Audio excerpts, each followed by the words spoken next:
Thank you. Thank you. Thank you very much, and welcome. I'm Father Mitch Packrell. Welcome to Threshold of Hope, where we take a look at the writings of the church.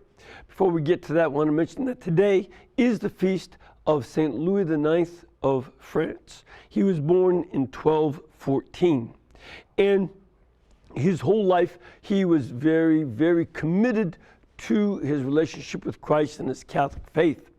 He made sure that he got up at midnight in order to pray with the monks and reading scripture and praying the Psalms. And he would go to church, and he would, before he ended the day, he would always end it by praying the rosary.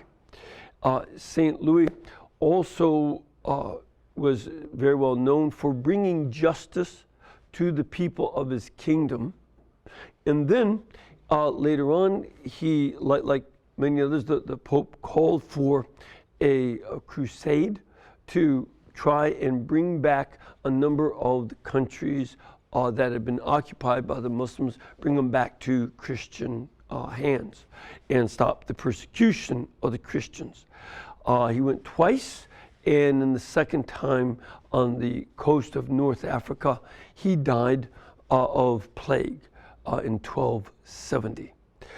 He's one of the most, as a matter of fact, in general, he's considered the dominant figure of the 13th century in Europe. And very importantly, he set as a goal for himself the salvation of every soul in his kingdom. He wasn't, well, he was a king, so he had to look for votes, but he wanted to do whatever he could so that everybody in his kingdom would go to heaven. Nothing else was more important.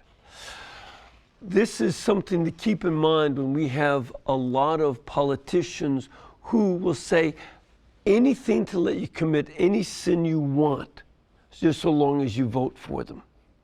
And it's gone so far that they're still defending Planned Parenthood after all of the vicious behavior by Planned Parenthood against, I don't know if you saw the last video. We'll talk about it more later on. But, you know, the politicians get money from sin. They get votes from the sinners and money from the sinners. So they're going to go along with it and promote it. St. Louis said, no, we have to seek virtue. I like that in somebody who works in politics. And we ought to consider that as something when we consider whom we're going to vote for. All right, we are now in paragraph 42 of Veritatis Splendor. You can get a paperback copy of this document, Veritatis Splendor, by going to EWTN's religious catalog. Either on the internet, go to EWTNRC.com, or you can call 1-800-854-6316. If you prefer, you can download a free electronic copy of Veritatis Splendor by going to our website, EWTN.com. At the top, you'll see Document Library. Click that, and then type in Veritatis Splendor, and you can download it for free into your computer. Now, of course, we love to have you involved and participating in our show. You can do like all these nice folks have done, from all the way from Florida to California and lots of places, especially Texas, in between. And we'd love to have you come and join us. Or you can send us a question by writing to threshold@ewtn.com. It's an email way to get questions. Or you can call during our live broadcast, which is at 2 o'clock Eastern Time on Tuesdays. And the phone number is 1-800-221-9460. Or you can call 205-271-2980. All right. So let's take a look at paragraph 42. This begins with a quotation from Psalm 1, the very first psalm, very first line. And it's important to keep in mind that Psalm 1 is meant to be the theme of the whole Psalter. This is not attributed to David. It seems to be something that was written at the beginning to set the theme of the Psalter, just like Psalm 150 is a way to pull it to a close, okay? And it says, Baruch Ashrei Ha'ish Asher Lo Halach B'atzat Rishaim. Blessed is the man who takes delight in the law of the Lord. Okay? And this is something, it's a beatitude about how taking delight in the law of the Lord is what makes a person blessed. Okay? So let's take a look at what that means here. First, human freedom is patterned on God's freedom. God doesn't have to do anything. And human beings have a freedom that is in His image and likeness, just like everything else. And that freedom is not negated by human obedience to God's law. Just because you obey God's law doesn't mean you get rid of your freedom. Matter of fact, it'll be somewhat the opposite. Only through this obedience does human freedom abide in the truth and conform to human dignity. So again, we'll be doing this a lot, but think about the commandments. The commandments of God say, thou shalt not murder. If you obey that, that helps you conform to human dignity in other people and yourself. You didn't create their lives.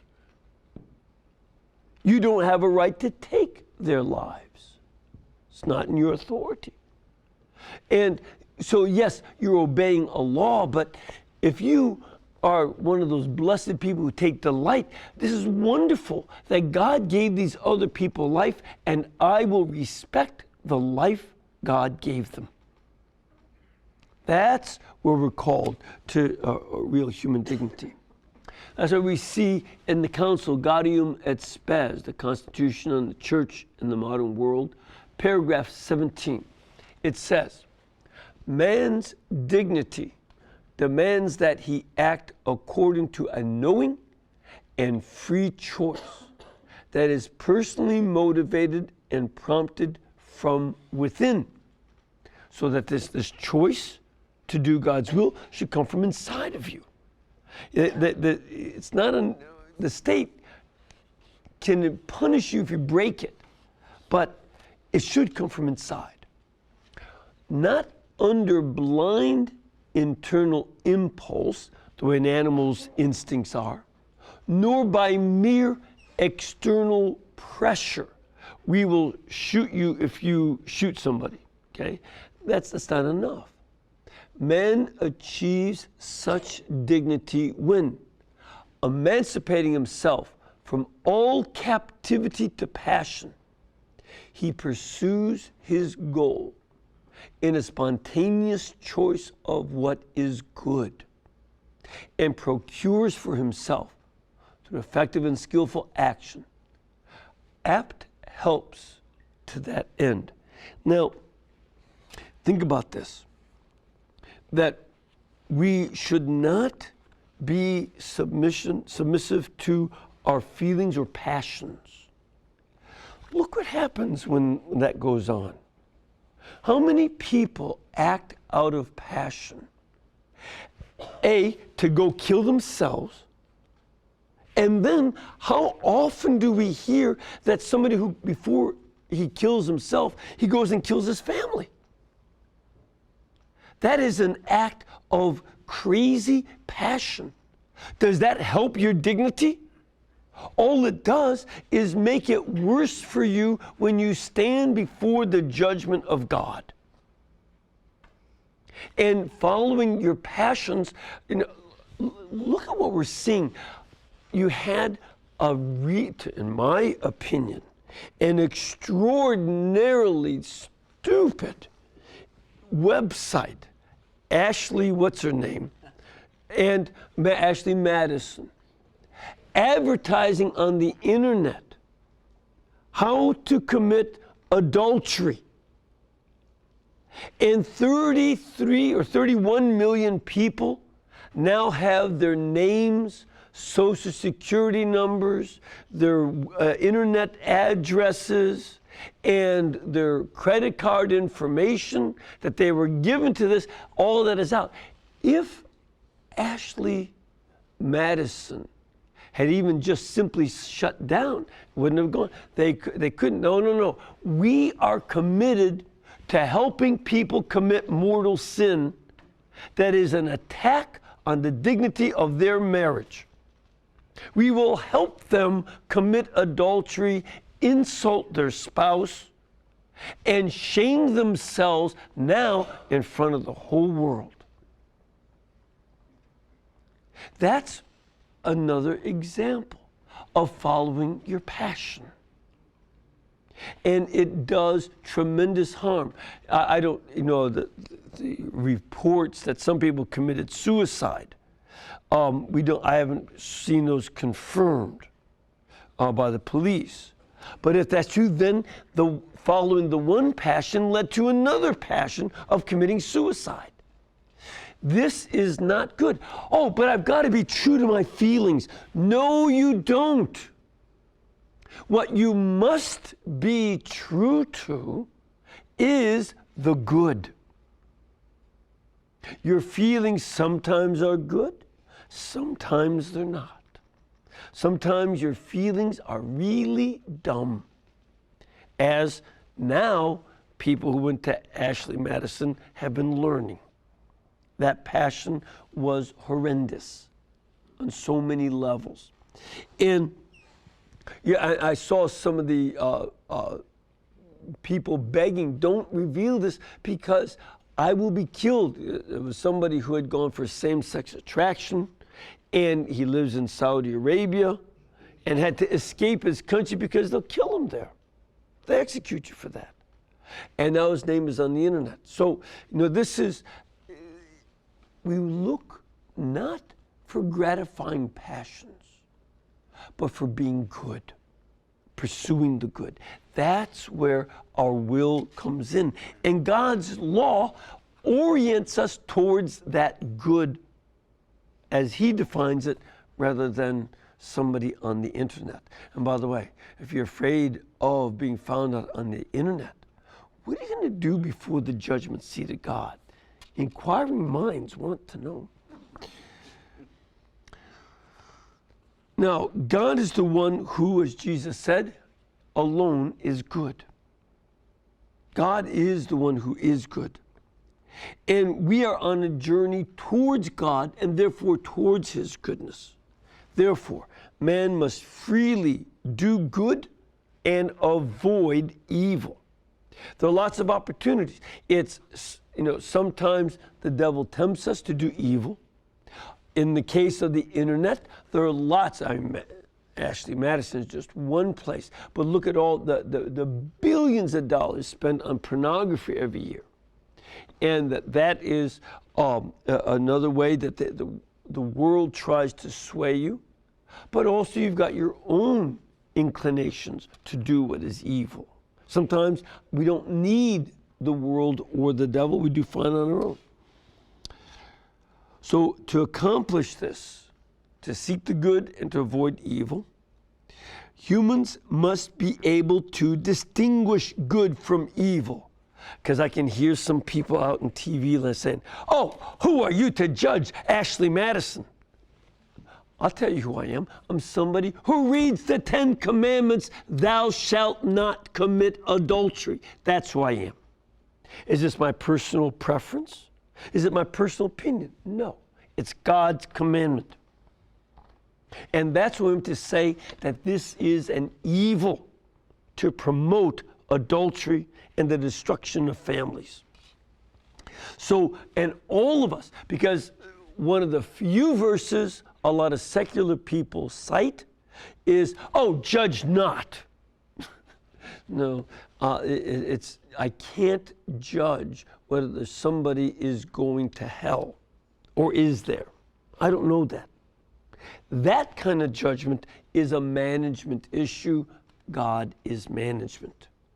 But I am in sales, as I've always said. That means I can tell you what God says is right and wrong. And it is not wrong to say that evil is evil. That's why what we've been saying about Planned Parenthood, just doing abortions in the first place was horrendous enough. Now we see that these allegations of selling parts of babies who they take out entirety, their whole babies. And the woman is describing how she saw the heart beating outside the womb, and then she was there to harvest parts of the child that was still alive. That is evil. That is evil. And we have to know that. Well, when I see some of the poorest people in the world doing everything they can to find whatever food they can to make sure they can feed their children. When I hear of Yazidi people who are being killed by ISIS or Daesh, and Christians in northern Iraq giving their children, that they stay behind so they can be killed, but they give the children to somebody to save the children. That's good. Trying to save the life of a child. Taking the life of the child is evil.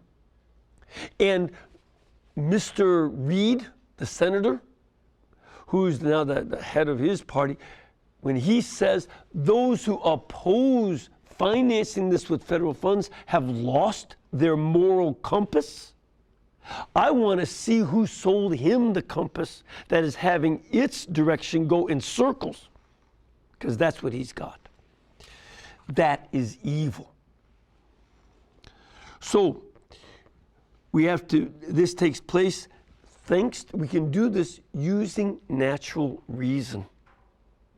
We can use the ability of human beings to reflect on the splendor of God's countenance, so that, again, think, how many of you would like to be a baby who has a knife taken to it to cut into pieces? Anybody? Of course not. And natural human reason says, if you don't want it done to you, then you can't do it to somebody else. Would you want to be sold as a slave?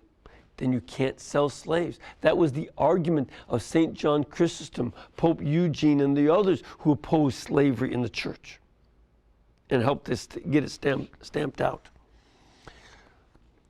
So we see St. Thomas Aquinas commenting on Psalm 4, verse 5, where he writes, this is in the Theologiae, the Summa Theologiae, Prima Secundae, question 91.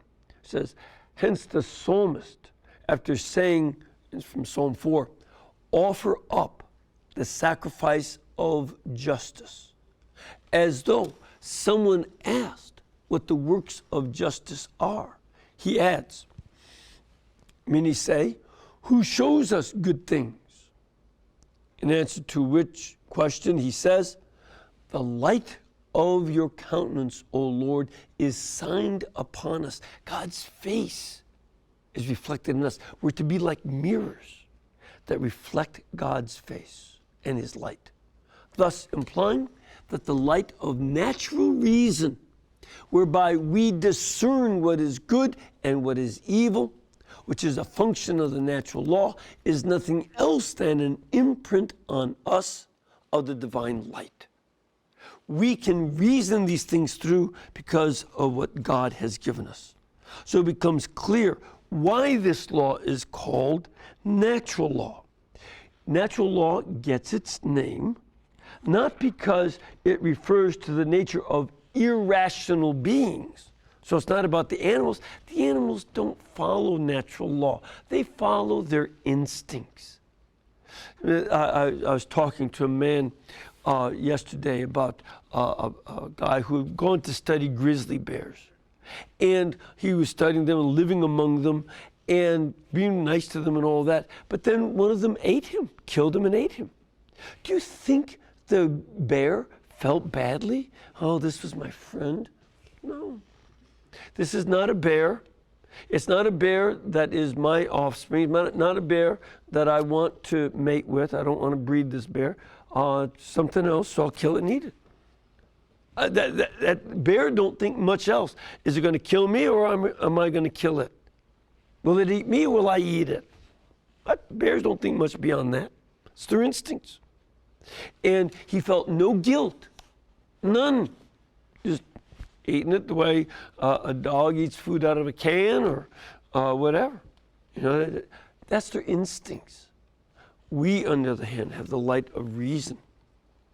And that this reason, which promulgates, is proper to human nature.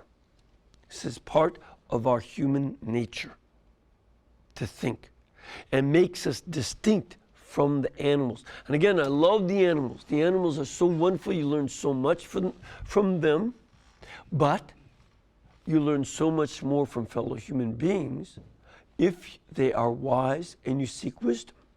So we see in the Catechism of the Catholic Church, number 1955, it says this law is called natural, not in reference to the nature of irrational things, but because reason which decrees it properly belongs to human nature. Humans can think. That's why, you know, one of my cats, both of them like to come with me to my chapel. I have a chapel at home. And especially the Tom. He will stand in front of the chapel door and he'll meow until I go in there with him. And when I sit there and pray my office, he's not reading the Psalms with me.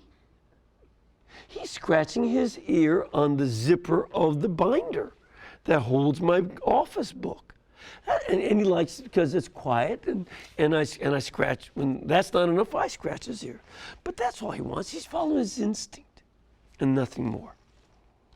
We continue on in paragraph 43.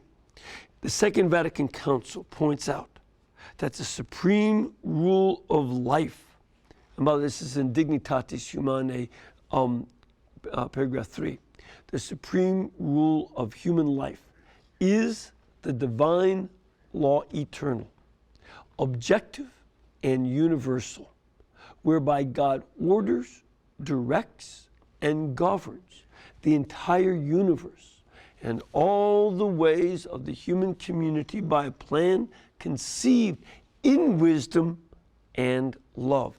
Wisdom and love go together. A lot of people want to say, oh, but they're so loving. Yeah, but is it wise love? Or is it not, in fact, mere emotion without wisdom? I always have to ask that, especially when 13-year-olds fall in love. Man has been made by God to participate in this natural law, with the result that under the gentle disposition of divine providence, so God's providence works gently. He doesn't usually slam us across the head. He can come to perceive ever more fully the truth that is unchanging. So that this is one of the goals of human life, to realize that God's law is an unchanging law. This is a law that is effective. You can't say, oh, but see, the Ten Commandments were for people from a long time ago, and you know that they don't understand our culture. Oh, on the contrary, if you go through some of our neighborhoods where people are using a lot of drugs, the Ten Commandments are very apropos. They may not be lived, but you really would like to have everybody in that neighborhood all of a sudden hold to the commandment, thou shalt not steal and thou shalt not murder. When you're in a tough neighborhood, I used to work in the inner city neighborhoods in Chicago, you want everybody to obey those laws. They are relevant, and their antiquity does not take away from the fact that they reflect God's unchanging law that you don't go around killing people. That's basic. You don't go around raping them. That is evil.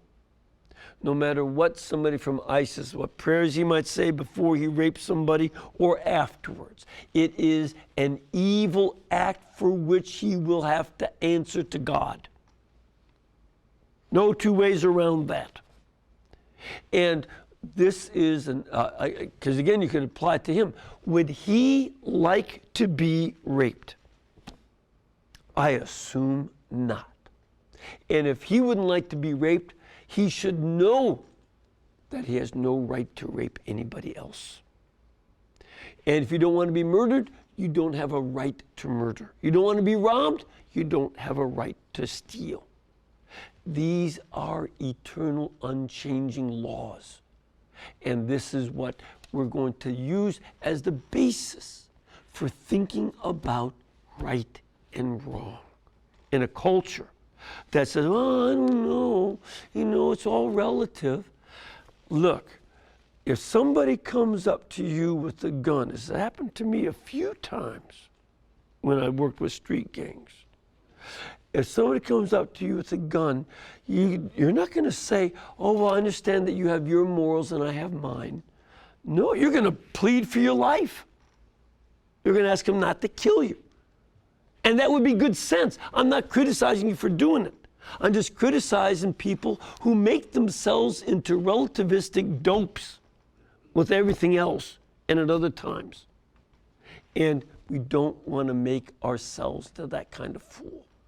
God's law is effective and good, and we seek it. Let's take a break. We'll come back in a couple of minutes and take your questions, emails, and questions from our wonderful studio audience. So please stay with us.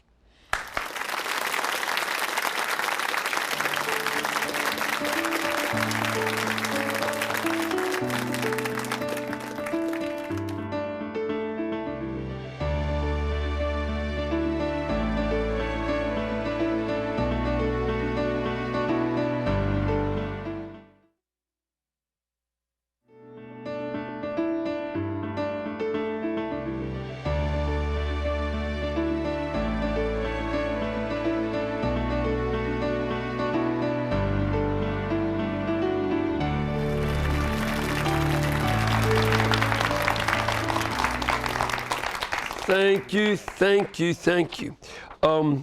I've got an email here that I want to begin with because it leads into some reporting on some news stuff that we want to do. It says, Dear Father Packwell, all the Planned Parenthood videos have been horrific. Now the 7th one reports of a baby being delivered alive and then cut through the face to harvest his intact brain. And I saw a photograph of the child. It's amazing and horrible. Planned Parenthood calls this live baby their, quote, best case scenario. That's how they described it.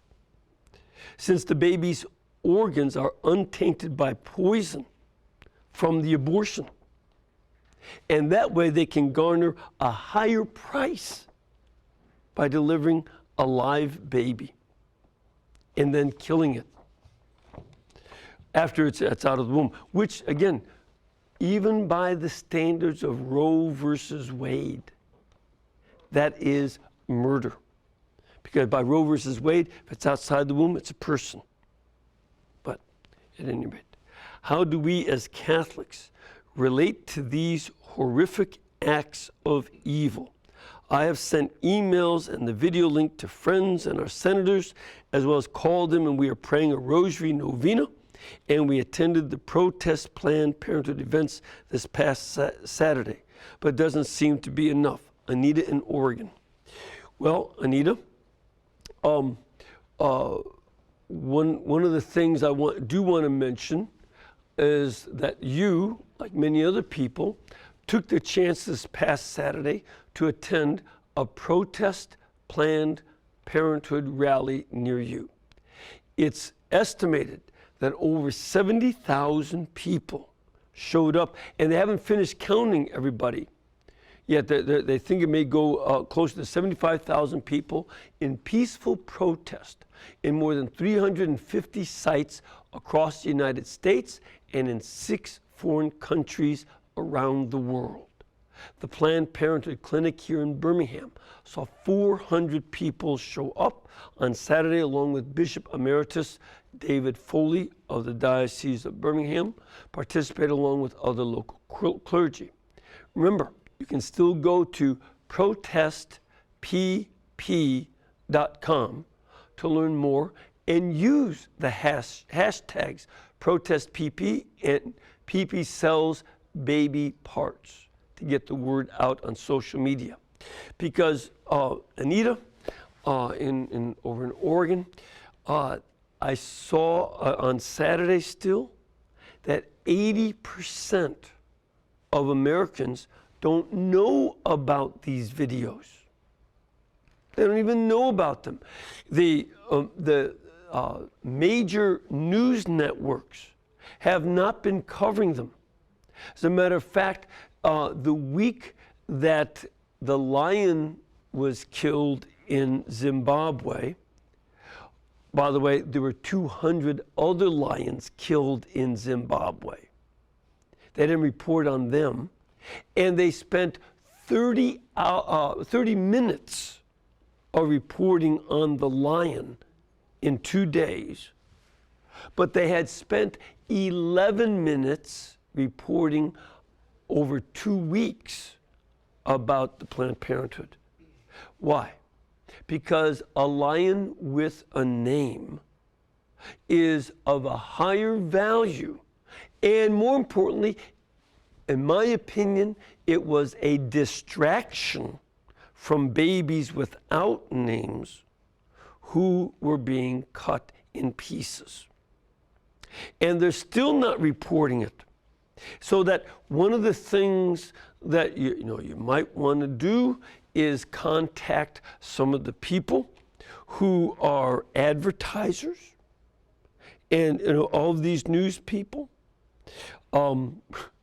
As I was listening to one guy say, who lives in New Hampshire, if you're going to try to do that in New Hampshire, you better talk to the politicians, because they can't even get into the gross medical product commercials on TV anymore. The politicians bought up all the time. But for the rest of the country, what you may want to do is contact the advertisers or the news agencies and find out, are you cowards? Are you in the tank with Planned Parenthood who does this? Are you in the tank with politicians who vote to give $500 million to Planned Parenthood? Plus, while Secretary Clinton was in charge of the State Department, they gave another $100 million in addition from another fund. Are you in the tank with those politicians and you don't want to embarrass them? Or are you going to be on the side of goodness versus evil? Ask them. Ask them that plainly. And do what you can to get this information out through your own social media. All of us can do this. This is showing how exactly what we warned about with abortion. This makes the soul calloused. They become hard in their souls. It's calloused morals that tries to make them insensitive to what should be one of the most sensitive things. They're also, by the way, ignoring the genocide against Christians and Yazidis taking place right now in the Middle East. As if, how many times can we show that it's entertainment for them? If we keep showing how there's more stories going on, then people won't like it. And they won't buy the gross medical products we're trying to sell them. This is something that we could try to do. Let's go to our studio audience. Sir, where are you from? Evansville, Indiana, southern part of Indiana, right down next to Kentucky. Ain't you something? Good to have you on here. Well, thank you. And so what is your question? Well, about what you were talking about previously, you were talking about what difference between right and wrong and how people perceive things. I was just wondering how human nature figures into that as related to some people think that what they want is more important than what everybody else wants, so it's right. Mm-hmm. Mm-hmm. There are a couple things there. Typically, and this is true of a lot of people, that they are still pursuing something that seems good to them. So I should be in charge of running this whole industry, for instance, because I'll do a better job than anybody, even if it means I put everybody else out of business. And this is, one of the things that you say, exactly, you have to ask them questions. See, this is one of the other things too. Human nature allows us to think rationally through these issues, but human fallenness and pride can block us from accepting anybody else's position, so that I don't think through other sides of the issue. And, so it seems like a good thing that I'm in control because I'm so competent. Just ask me. But on the other hand, I am missing out on the way that this affects the lives of many other people. And that my business may seem very, very good to me, and I'm good at it, but what am I doing to the lives of the people who work for me and the workers of my competitors and wide variety of other things? This is something that, part of human nature should also include the ability to reason through all the factors, and where God helps us because He's so great. See, this is one of the important aspects of God. He is so much bigger than we are, and when we get to know Him, we realize I really am pretty small. I'm really tiny. I mean, I can't see people when I'm flying in an airplane. And I realize how small we are. How much before God Almighty? And then I can say, with that as the basis for humility, I need to include other perspectives and not just my own thought. That would be one of the things I would suggest. We have a caller. Hello, Catherine? Yes. Hi, where are you from? I am from Pennsylvania, Philadelphia, Pennsylvania. Oh, you getting ready for the Pope? Yes. What are you going to make him to eat?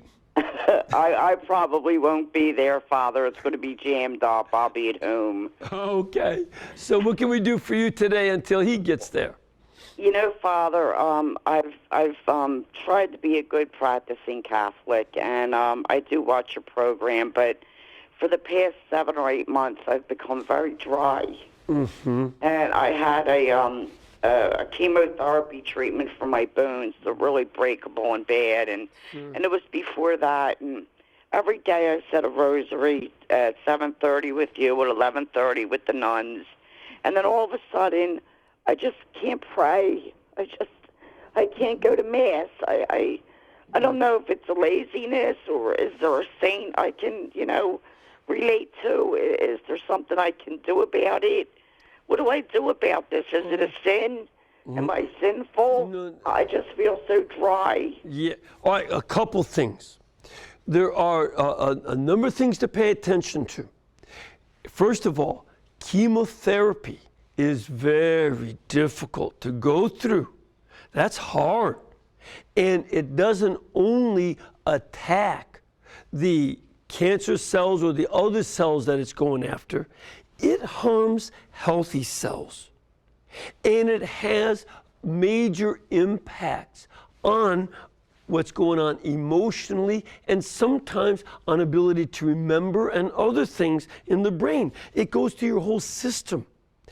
That is not sinful. And I suspect very strongly that there's nothing that is sinful in that situation. What I suspect, given the chemotherapy taking place, that is having an effect physically that has ramifications for you emotionally. Okay? That's what I think is going on. Now, a couple things. In the face of that, there are a number of saints who went through tremendous spiritual dryness for years. One of them is Mother Teresa. Blessed Mother Teresa went through that. But she continued as an act of the will, not how she felt, but she continued the schedule of saying the rosary, praying the office with the sisters, being in the chapel, and going to Mass. And she still loved Jesus as an act of the will, but there wasn't some of the senses involved in it. That's not sinful. Matter of fact, she's already been beatified, and she's certainly on her way to canonization. And there's also a Jesuit who was a brother. His father died when he was young. He stayed home to take care of his, so he wanted to be a Jesuit, but he had to take care of his brothers and his mother. And then as he was doing that, he got married. Then they all died. His wife died. His children died. And then he entered the Jesuits. And he experienced spiritual dryness for years, but grew to be a wonderful saint who was the inspiration for St. Peter Claver, because typically saints make saints. And so St. Peter Claver was one of his disciples. And that's St. Alfonso Rodriguez, a Jesuit brother whose feast is on October 31st. And there are a number, St. Rita, I urge you, take a look at the life of St. Rita. She also experienced tremendous dryness. So that would be another saint. Here's what I'd also do. Without worrying about the feelings being there or not, go through the actions and plow through like those saints did. That would be something that would be very, very good for you to do. And relax with the dryness. You know, don't worry that you've done something wrong. Relax with it. Go through dealing with your spiritual duties. And then we'll wait and see what our Lord does. But I suspect he's going to show himself soon enough as you do that. But don't blame yourself for this. We have another caller. Hello, Norman? Yeah. Hi, where are you from? Arizona City, Arizona. Good to have you here, sir. And what is your question? Well, I know what the lady's going through about the cancer, because I lost my wife and got cancer all in the same time. Oh, I'm so sorry to hear that. Sorry to hear that, Norman. My question is that I've heard all kinds of questions asked as Planned Parenthood, but they have never been asked a question. But when they die and they go face to face with God, what are they going to tell God? That they killed their children, God's children, in the name of science? Well, Norman, I'm going to tell you something. I'm afraid a lot of them don't believe in God. I'm afraid that there's a lot of them that they don't care yet. They don't care yet, but they will. I know, and they will have to answer for it. I've said for years, I'm not in charge of anybody's judgment. But if I were, then all of those politicians who vote in favor of abortion, before they ever got to the judgment seat of Jesus, I would like to require them to explain to the soul of every baby that died because of their votes. Every baby that died, that's millions, tens of millions in this country alone. And you have to explain to each one at a time, why did you vote so that I would die? And then they get to meet Jesus. I just thought it'd be good for them to keep, that might be good practice for coming up with an answer. We have a question here from a studio audience, and this young man and the lady next to him are wearing t-shirts that they decorated themselves. She is a better artist than he is, I can tell. But they were just married this past Saturday. Congratulations, and they're both still smiling. Good to have you here. Welcome and congratulations. It's one of the great advantages of getting married as a man is that you're going to live at least 5 years longer than single guys on the average. And for a woman, the bad news is your life is shortened by being married. Single women live longer than married women. Sorry, it's just statistics. At any rate, we'll have the lucky young man be able to ask his question. First of all, where do y'all live? Thank you, Father. We're planning on living together here in Austin, Texas, right outside of Austin. It's called Pflugerville, Okay, Texas. good. Yes. But no, we're glad to be here. Good to have you. Thank you. And our question is pertaining to attending Mass. Yes. When a friend of mine told me one time that I don't need to really go to Mass because I love God already, and there's no reason to go to Mass. It struck me, not in a good way, but my question is, how do I appropriately respond to that in a way to show them that it is vital, it is essential to attend Mass? Well, let's use your own experience here. If your lovely new bride were to say to you, I love you, and I hope to see you again sometime. I'm moving to California. You can stay in Austin, but I love you. What would you think? Would you want her to do that? No. No. Part of loving somebody is that it's reciprocal. I love you, and then I walk away. Does that make sense? If you already love God, then let Him give Himself to you. That's why we come to Mass. Jesus is looking to give Himself to you. I said, no, I already love you. I don't need you. Does that make sense? You don't want to live marriage like that. I love you, and I don't want to give myself to you, though. See ya. That would be ridiculous, wouldn't it? So you come to Mass not only to express your love of God, but to let God give Himself to you in the Holy Eucharist. And when as you learn together, you're just getting started with marriage, but as you grow in marriage, giving yourselves to each other will build the love, and you want to say, being with each other one time is fine. That doesn't make sense. You want to be with each other more because all through life you're going to be needing each other's support and self-gift and acceptance of the other, right? That's why He didn't say, I promise you true to you for the next 2 weeks. No, till death do us part. And that's what the Eucharist is about.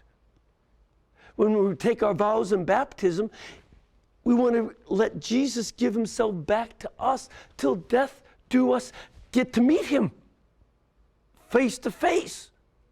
And that brings up another side. Have you ever been to a symphony? Once Okay. And you remember before they played the symphony, the orchestra is tuning up. You know, and then the first violinist comes out. He plays a note, and everybody goes to that note, so they're all playing the same note, right? Church is only the tuning up for the heavenly wedding feast. So, do you want to be out of tune when you go to heaven? I don't think you'll fit in the band. Sorry. We want you to tune up now. Does that help? Absolutely. All right. We have another caller. Hello, Sharon? Yes, this is Sharon. Yeah, what can we do for you? Well, yesterday I was finished shopping and I was waiting for my bus.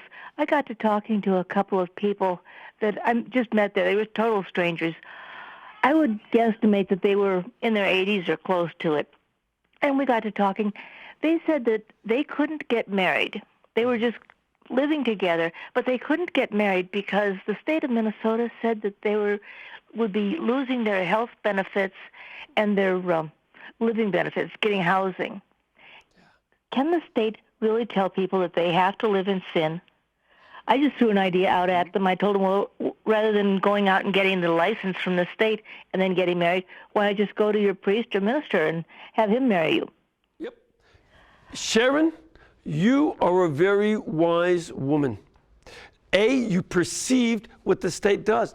I mean, that's why I was talking before about St. Louis of France. He wanted to do everything he could to get people to heaven. I will restrain my language, but the people who I would like to use some nasty words about that come up with these dumb laws that insist on, that make it, harmful to you financially to get married. That is absurd. Absurd. And that's what they've done. And I've heard people from both parties, oh, we want to change all that. Well, what have you done? What have you done? And, what I would do is go ahead and do a wedding ceremony for them. If the state wants to investigate what I'm doing, let them come. I won't lie to them, but I'm sure not going to give them information that I think is dumb about the way they do things in the first place. And I would be, because I want that couple to go to heaven, and not because of dumb people in state governments coming up with ridiculous forms, usually that's meant to prevent fraud, but use some good sense. Use some sense.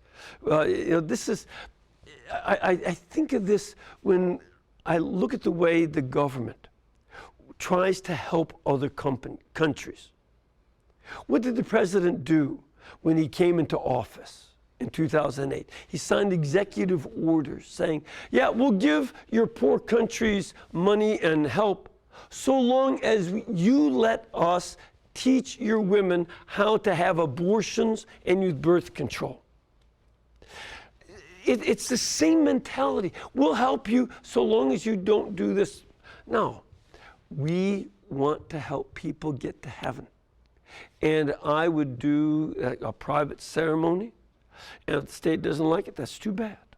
But I would do that so that they're in their 80s. They're closer to meeting Jesus than they've ever been.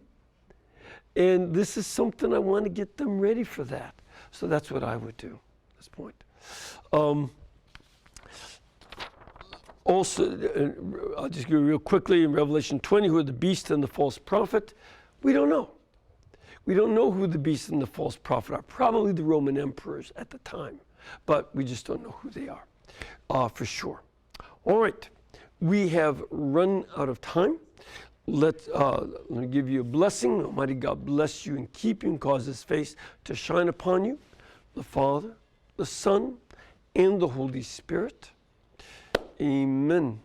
And of course, this network is brought to you by you. We're going to be getting ready for the papal visit.